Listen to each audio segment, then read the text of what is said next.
என் காதல் ஓவியம்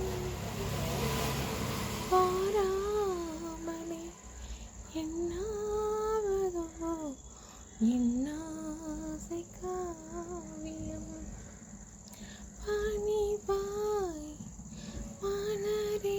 இவனா என்ன, அரவணைச்சு போகிறதுனா என்ன, எதிர்த்து பேசக்கூடாதது என்ன. இப்பெல்லாம் பார்த்திங்கன்னா யாரும் வீட்டுக்கு வர்றதும் கஷ்டமாக இருக்குது, நம்ம வெளியில் போகிறதும் கஷ்டமாக இருக்குது. அதனால் வீட்டுக்கு வரவங்களுக்கு பியணுன்னே அவங்களுக்கு தெரியல. ஃபஸ்ட்டு வரவங்களுக்கு என்ன தரணும்? தண்ணி தரணுமா? அதுக்கப்புறம் என்ன தரணும்? ஏதாவது சாப்பிட கொடுக்கலாம், இல்லையா டீ போட்டு கொடுக்கலாம். சாப்பாட்டு நேரத்துக்கு வந்தாங்கன்னா சாப்பாடு ரெடி பண்ணி தரலாம். இந்த மாதிரி இந்த விருந்தோம்பலையே மறந்து போயிட்டாங்க பிள்ளைங்க. என்னத்தை சொல்கிறது, முதல்ல அப்படியா இருந்தது.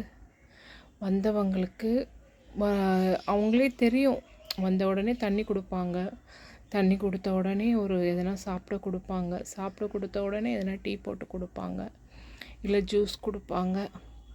சாப்பாட்டு நேரத்துக்கு வந்திருக்காங்களா சாப்பிட சொல்லுவாங்க.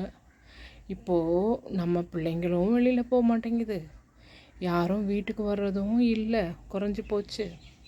இந்த மாதிரி ஆயிடுச்சு. நம்ம பெரியவங்கள்லாம் இருக்கிறப்போ, கூட்டு குடும்பமாக இருக்கிறப்போ இதை மாதிரியா இருந்தது. வீடெல்லாம் நல்லா கலகலன்னு இருந்தது இல்லை. என்னமோ போங்க, எப்படியோ போயின்ட்டுருக்கு. என்ன சொல்கிறீங்க?